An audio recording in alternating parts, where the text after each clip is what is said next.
Eu gosto de dizer que existem 2 dias mais importantes na nossa vida. O primeiro, o dia que nós nascemos, e o segundo, quando nós descobrimos por que nascemos. E acredite, há um grande porquê por trás do seu nascimento. Há um grande porquê na sua vida. E esse porquê é o que nós chamamos de propósito. O texto que nós lemos narra o profeta Jeremias sendo chamado por Deus para viver o seu propósito.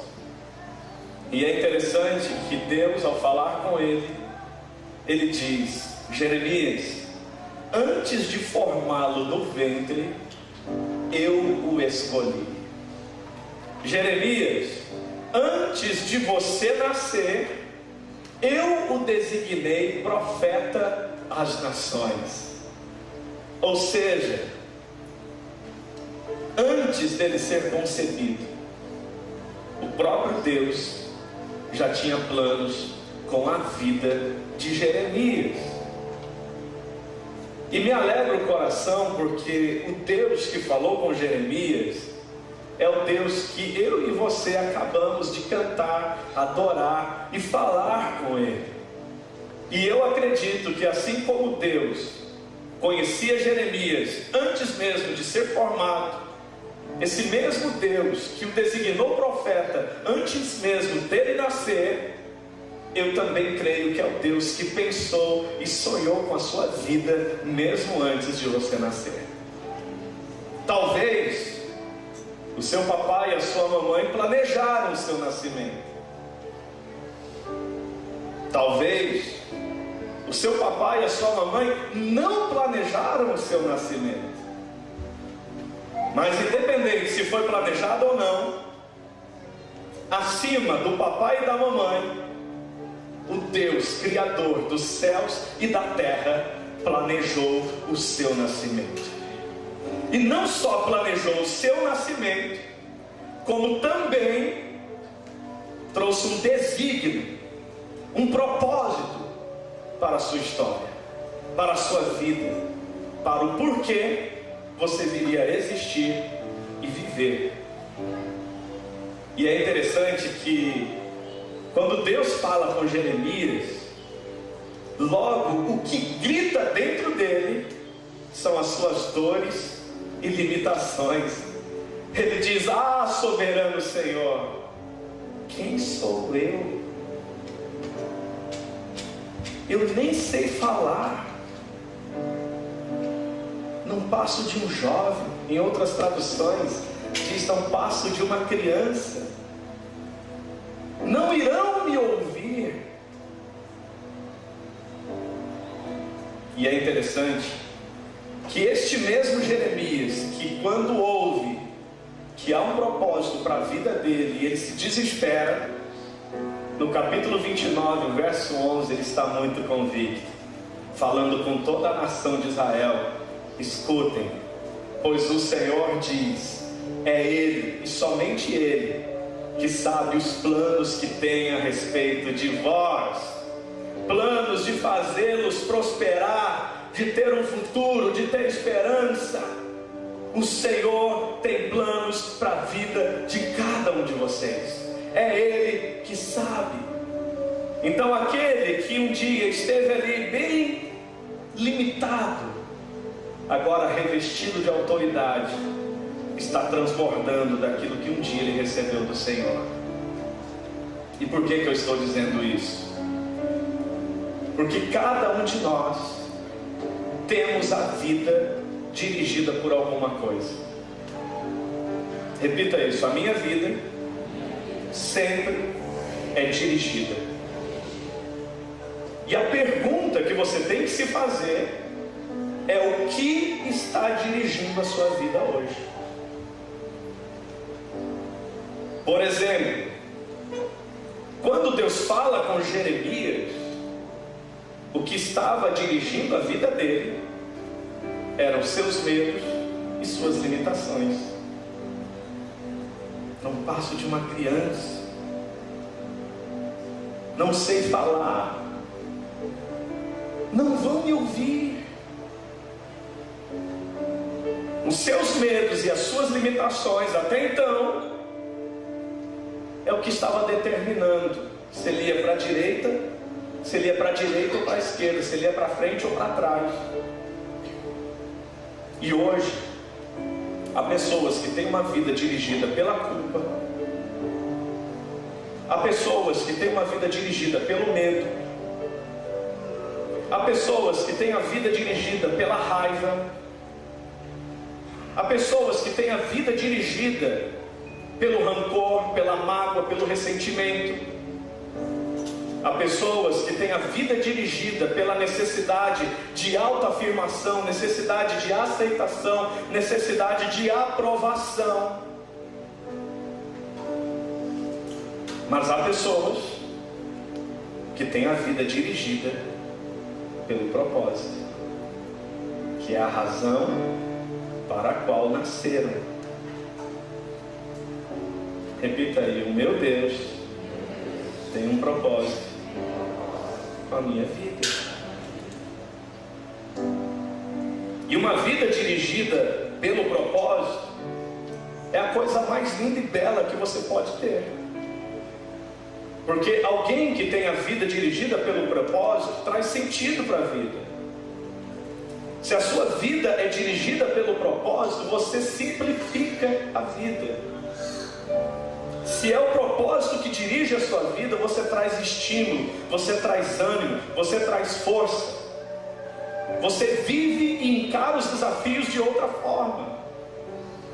Se a sua vida é dirigida pelo propósito, você vive à luz da eternidade e você honra os princípios dessa eternidade. Se a sua vida é dirigida pelo propósito, as suas prioridades são reorganizadas, porque não existe nada mais importante na sua vida a não ser honrar e cumprir o propósito que você tem, a razão para a qual você veio a nascer, o porquê você de fato vive a vida que Deus te deu de forma tão graciosa. Amém? E por que eu digo que tem pessoas que a vida é dirigida pela raiva? Já viu gente assim? Eu vou conseguir isso, eu vou fazer isso, e nunca mais aquela pessoa vai dizer isso para mim, nunca mais vai duvidar de mim, nunca mais vai dizer que eu não presto, que eu sou incapaz, que eu não posso, que eu não consigo, que eu não sou ninguém. E aí a pessoa passa a fazer escolhas na vida, passa a se mover em direção a algo, não para honrar o propósito, mas para honrar a pessoa a quem ela sentiu raiva. Vocês conseguem entender essa diferença? É basicamente assim: a pessoa vive honrando não quem a fez, mas honrando o que fizeram com ela. Você se move para o futuro, você se move para um lugar, não para honrar quem o fez, mas para honrar o que fizeram com você. E assim tem gente hoje caminhando para um futuro movido pela mágoa, e aí não está honrando quem o fez, está honrando o que fizeram com você. Por exemplo, alguém aqui já sentiu mágoa alguma vez na vida? Vamos ver se tem alguém. Dá azar mentir dentro da igreja, tá? Esse ressentimento faz com que a pessoa que te feriu dirija a sua vida. E consequentemente se torne um Deus na sua vida. Se você tem alguém não perdoado em você, você é um idólatra. Por quê? Toda pessoa não perdoada em você tem o poder de dirigir o que você sente. E ao dirigir o que você sente, dirigir como você se comporta, lugares que você acessa ou deixa de acessar. Por exemplo, festa de família. Ah, fulano vai? Vou não. O que está acontecendo? Está tomando uma decisão movido pelo ressentimento, movido pela mágoa. Então o que está dirigindo essa vida é o que fizeram com ela, e não quem fez ela. Vocês estão entendendo a diferença disso? Existem pessoas que são dirigidas por uma necessidade absurda de aprovação, uma necessidade absurda por reconhecimento. Precisa fazer algo para ver se alguém vê, se alguém nota, se alguém percebe e fala alguma coisa. Mas por quê? Porque um dia foi rejeitado. Um dia a rejeição deu aquela beliscada forte. E agora a forma que a pessoa olha para o futuro e se move para esse futuro é para honrar quem a rejeitou, e não para honrar quem a aceitou, mesmo antes de nascer. Hoje tem gente solteira não para honrar o propósito, mas para honrar uma dor do passado, para honrar um voto que talvez fez a si mesmo ou a si mesma. Eu nunca mais vou passar por isso, ninguém nunca mais vai fazer isso comigo. E aí passa a construir uma história, passa a viver uma vida para honrar a dor, para honrar o que fizeram com você, e não para honrar quem fez você. Vocês estão entendendo isso? Então o que você tem que se perguntar hoje é: o que dirige a minha vida? A forma que eu vivo honra uma dor? Honra o que fizeram comigo? Ou honra a quem fez, quem formou, quem planejou a minha vida? Vou dar um exemplo. Abra sua Bíblia em Gálatas capítulo 5, verso 18.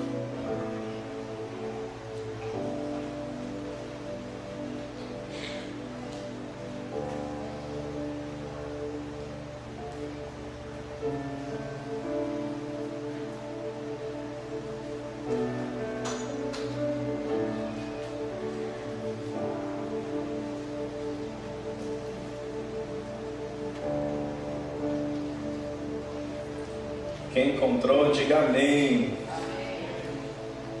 Gálatas capítulo 5, verso 18. Aqui fica muito claro que você pode ter uma vida dirigida pela concupiscência da carne, pelos desejos da carne, ou você pode ter uma vida dirigida pelo Espírito Santo de Deus. E é pelos frutos que você vai saber o que está dirigindo de fato a sua vida. E olha que interessante, capítulo 5, verso 18. Mas se vocês são guiados pelo Espírito, não estão debaixo da lei.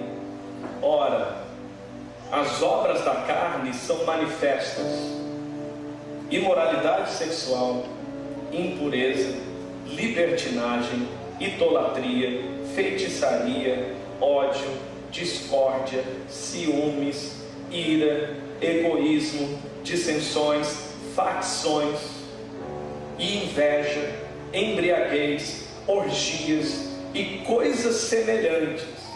Eu os advirto como antes já os adverti.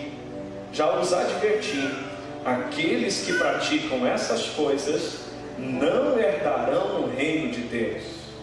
Mas o fruto do Espírito é amor, alegria, paz, paciência, amabilidade, bondade, fidelidade, mansidão, domínio próprio.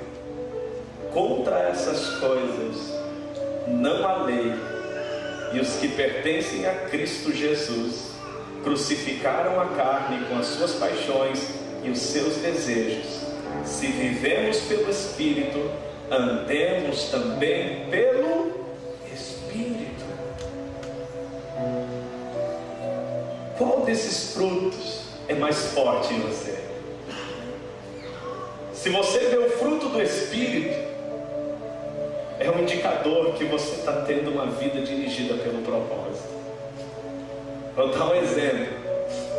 Quem aqui sentiu raiva essa semana?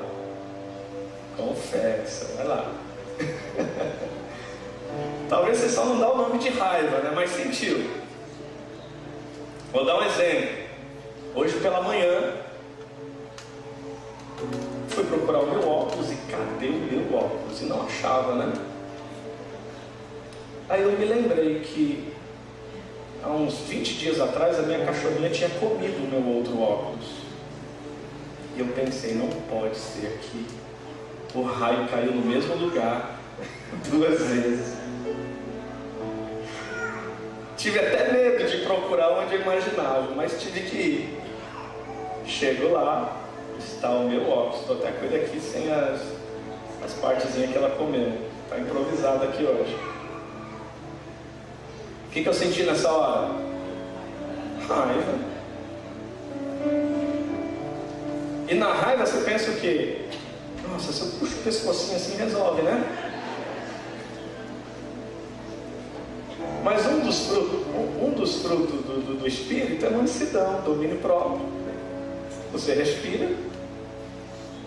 E aí você não tem uma vida dirigida pela raiva, uma vida dirigida pelo Espírito, amém? E mais uma cachorrinha vive.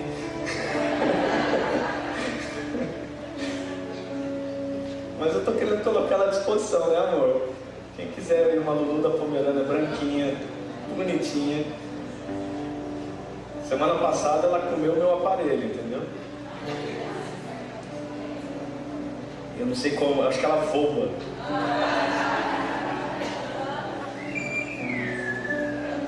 Até mandei a foto hoje pro dentista mostrando ela usando o Invisalign, entendeu? Quem tira da boca dela? Meu Deus. Mas por que eu estou falando isso? Porque é muito sensível quanto que a sua vida pode mudar a direção e a rota de repente.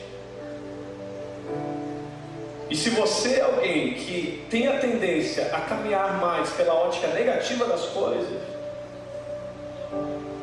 inevitavelmente você vai viver uma vida dirigida pela dor. E vida dirigida pela dor é uma vida que honra quem te machucou.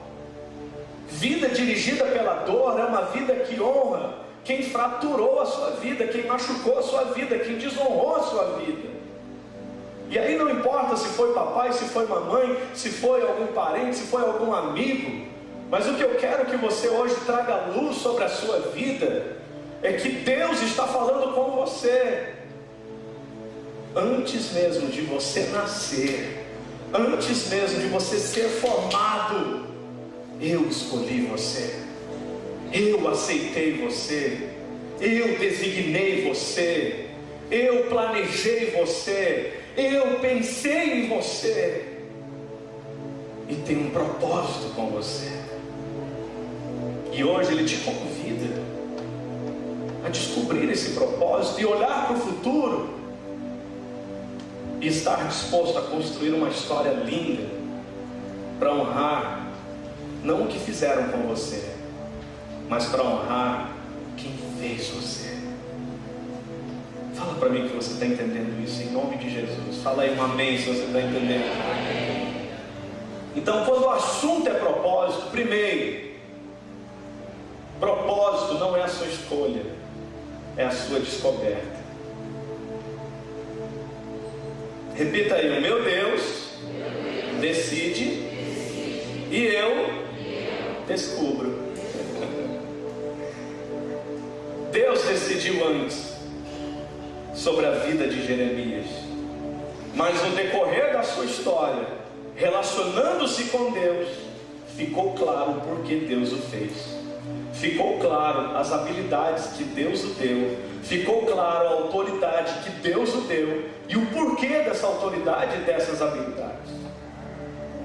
E da mesma forma acontece comigo e acontece com você.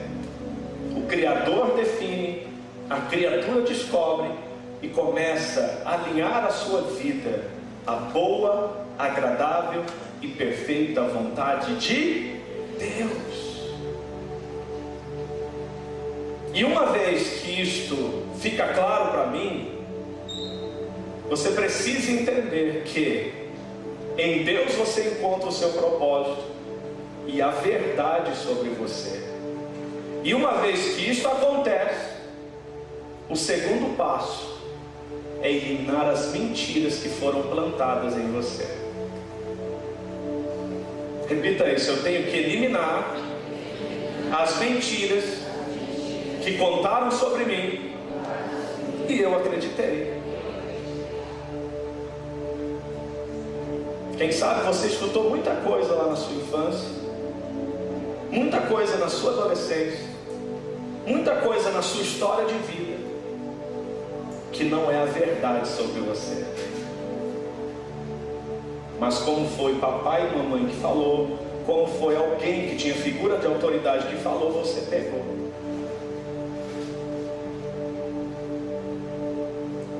E aí agora em Deus, uma vez que eu reconheço a verdade sobre mim, como diz a palavra em João capítulo 8 verso 32, e conhecereis a verdade e a verdade vos libertará. E o verso 36 diz: e se o Filho vos libertar, verdadeiramente sereis livres. Então agora é o momento de trazer a verdade, trazer luz e arrancar toda mentira que distorce a minha autoimagem, a minha percepção de mim mesmo, à medida que eu vou reconhecendo que de fato agora eu sou filho de Deus, você é filha de Deus, criado à sua imagem e à sua semelhança. E à medida que você vai descobrindo as mentiras e você vai arrancando essas mentiras, um processo é necessário. Repita aí: o processo de perdoar quem deturpou a minha identidade.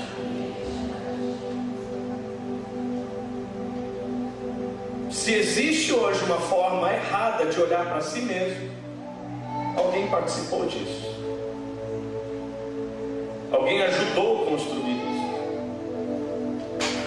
E até que você perdoe quem deturpou a sua identidade, a tendência é você viver para honrar quem deturpou a sua identidade e não quem formou quem realmente você nasceu para ser. E aí tem algo aqui importante que eu quero que você repita comigo: o meu Deus nunca me dará um propósito que eu não precise dele. Tudo que você acredita que pode fazer sem Deus, não foi Deus que colocou na sua mão para fazer.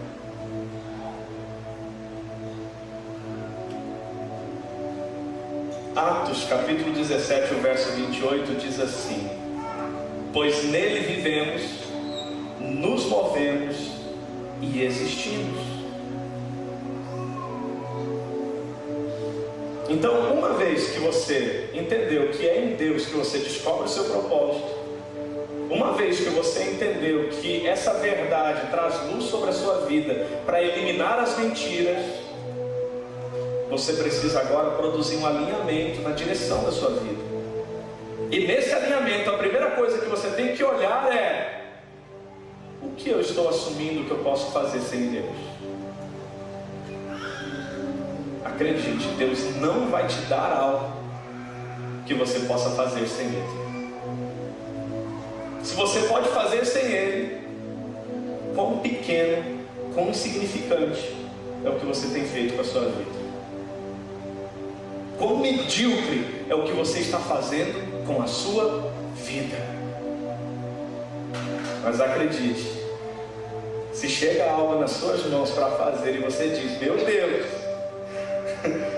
como que eu vou dar conta disso? Pode ter certeza, é Ele. Porque o propósito de Deus, quando se manifesta na sua vida, sempre é muito maior do que quem você já se tornou para viver esse propósito. Mas uma vez que você entende que é Ele que te chamou, você sabe que é Ele que vai te habilitar, é Ele que vai te dar autoridade, é Ele que vai te capacitar, e é Ele que vai ser honrado e glorificado em tudo que você fizer, porque você sempre vai ter a certeza: sem Ele, nada do que eu fiz poderia ter sido feito, se não fosse a graça, o poder, a unção dEle sobre a minha vida. Amém?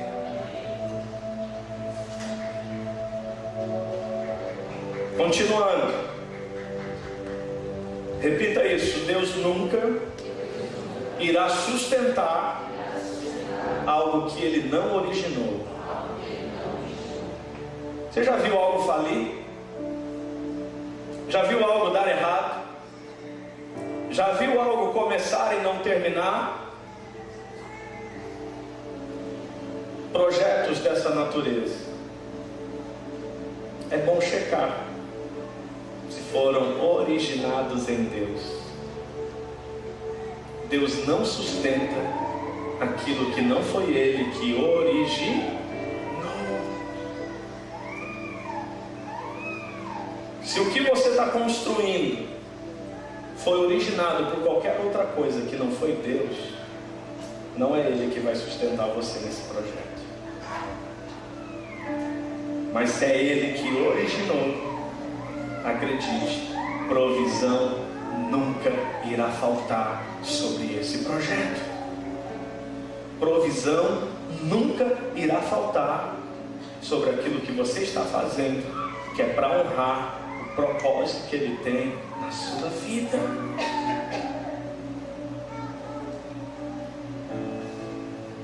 Abra sua Bíblia em Apocalipse capítulo 2, o verso 5. Você vai entender isto.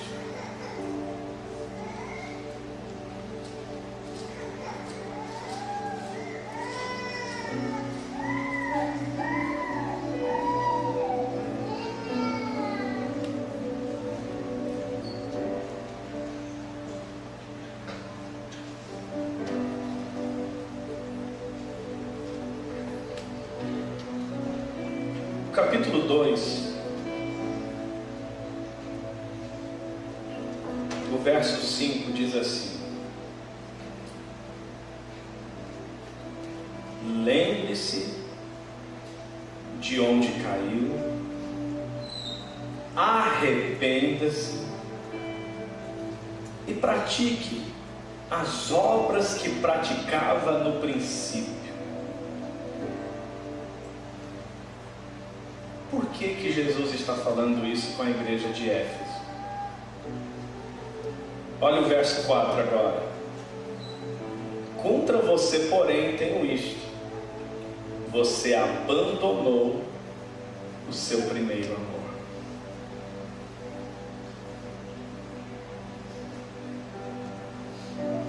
Esta igreja estava sendo zelosa em muitas coisas, mas se esqueceu de ser zelosa em algo que Jesus mais esperava, que era o amor.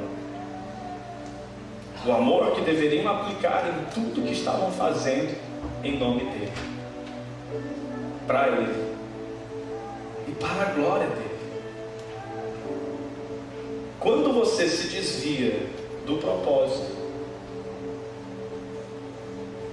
Deus não tem nenhum compromisso em sustentar aquilo que não é originado nele. Se você olhar aqui, tem muitas coisas boas acontecendo.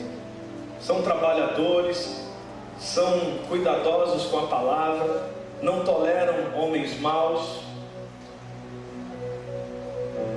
Mas tudo o que estavam fazendo estava desconexo do primeiro amor. E aí o Senhor diz: olha, lembre-se de onde você caiu e volte Volte à prática das primeiras obras. Arrependa-se e volte à prática das primeiras obras. O que eu aprendo aqui, gente? Você não vai prosperar além do teu ponto de desobediência. Pode repetir isso? Eu não vou prosperar para além do ponto de desobediência. Por isso que ele está dizendo: lembre-se de onde você caiu. Não é lembrar onde você caiu, é lembrar de onde você caiu. E lembrar de onde caiu é lembrar de um lugar que você estava, é lembrar de uma vida que você vivia, é lembrar de uma direção que você tinha e voltar a andar nessa direção. É lembrar de onde caiu e não onde caiu. Arrepender-se e voltar às primeiras obras. É lembrar do propósito que você caiu. É lembrar do porquê que você caiu. É lembrar do que dava sentido e direção para a tua vida e você por alguma razão desviou disso. Algo chamou a tua atenção e te roubou disso. E aí você passa a viver para honrar não o primeiro amor, mas a honrar talvez a primeira dor, ou a dor mais forte que chegou na sua vida. E hoje todos nós estamos sendo dirigidos por algo, mas o Senhor está dizendo: eu é que sei os planos que tenho a respeito de vós, planos de paz e não de mal, planos de dar-lhes um futuro e uma esperança. Porque eu sou o Senhor, que mesmo antes de formá-lo, te escolhi. Mesmo antes de você nascer, te designei profeta às nações. E a minha pergunta é: você vai viver para honrar quem a partir de hoje?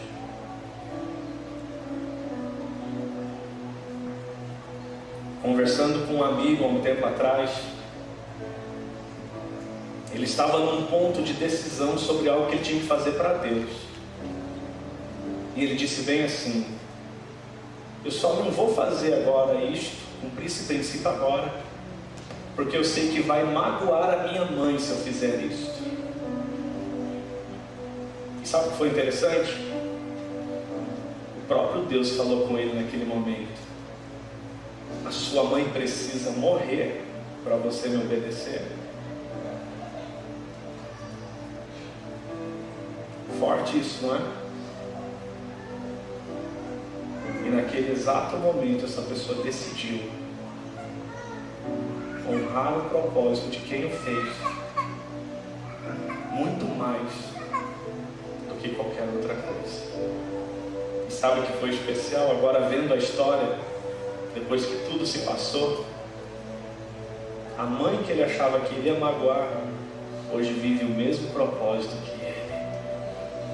Toda a família está seguindo os mesmos caminhos com ele.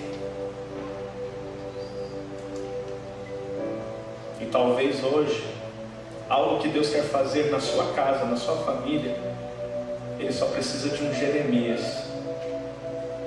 Porque Deus levanta um alguém, mas com esse um alguém, ele alcança muitos outros. Porque esse um alguém que ele levanta, ele dá autoridade. E essa autoridade é para cumprir o propósito.